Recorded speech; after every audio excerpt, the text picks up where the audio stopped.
Hi friends, எல்லோரும் எப்படி இருக்கீங்க? இன்றைக்கி என்னோடய ரொட்டீன் vlog தான் பார்க்குறீங்க. வாங்க வீடியோக்குள்ளே போகலாம். இது நேற்று எடுத்த வீடியோங்க. நேற்று செவ்வாய்க்கிழமை இல்லையா, அதனால் கொஞ்சம் க்ளீனிங் ஒர்க்கெல்லாம் பார்த்துட்டு சாமி கும்பிடலான்ட்டு இருந்தேன். எப்போதும் மாதிரி பசங்கள்லாம் ஸ்கூல் போயிட்டாங்க. அவங்களாம் போயிட்ட பிறகு தான் அப்புறம் ஹஸ்பண்டும் அவரும் வேலைக்கு போயிட்டாங்க. அதுக்கப்புறம் வீட்டு வேலையெல்லாம் ஸ்டார்ட் பண்ண ஆரம்பிச்சிட்டேன். எனக்கெல்லாம் ஃப்ரெண்ட்ஸ் எல்லாம் இல்லைங்க. அதே மாதிரி ஃபேமிலியை தவிர எனக்கு மற்றவங்க சப்போர்ட்டெல்லாம் எனக்கு அவ்வளோவா யாருக்கிட்டேயும் நான் எதிர்பார்த்ததும் கிடையாது. நான் போய் என்னன்னு கேட்டதும் கிடையாது. ஆனால் இப்போல்லாம் இதெல்லாம் பழகிக்கிட்டேன். உங்களோட லைஃப்லலாம் நீங்கள் ஃபேஸ் பண்ணுற கஷ்டங்களும் தனிமையும் இப்போது நானும் ஃபேஸ் பண்ணுற மாதிரி நீங்களும் ஸ்ட்ராங் ஆகலாங்க.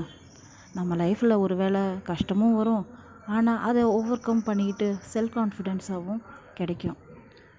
நான் சொல்ல போகிற மெசேஜ் இது. தனிமை உங்களோட ஸ்ட்ரென்த்து தான். ஒரு வேளை ஸ்ட்ராங்கும் ஆகலாம், உங்களோட ட்ரீம்ஸ் ரீச்சும் பண்ணலாம்.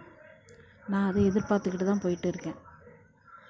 வேறு என்ன, வேலையெல்லாம் முடிச்சுட்டு சாமி கும்பிடலான்னு பிளான் பண்ணி இன்றைக்கி சரி வேலைங்க. ஒரு வேலை ஆரம்பித்தா சொல்லவா வேணும், அவ்வளோ வேலை. எல்லா வேலையும் க்ளீன் பண்ணி முடித்து வீட்டெல்லாம் துடைச்சிட்டு வாசலெல்லாம் கூட்டி கோலம் போட்டுட்டு அதுக்கப்புறம் பசங்களும் வீட்டில் இருந்தாங்க. சாயங்காலம் அவங்களும் கரெக்டாக 4 மணி பசங்க ஒருத்தி 4 மணிக்கு வந்துடுவா, ஒருத்தி 6 மணிக்கு வருவா.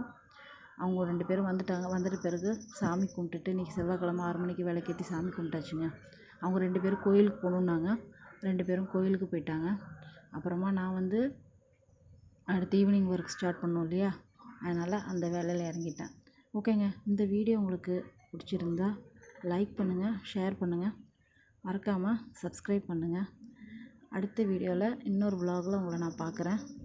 ஓகேங்க, பாய்.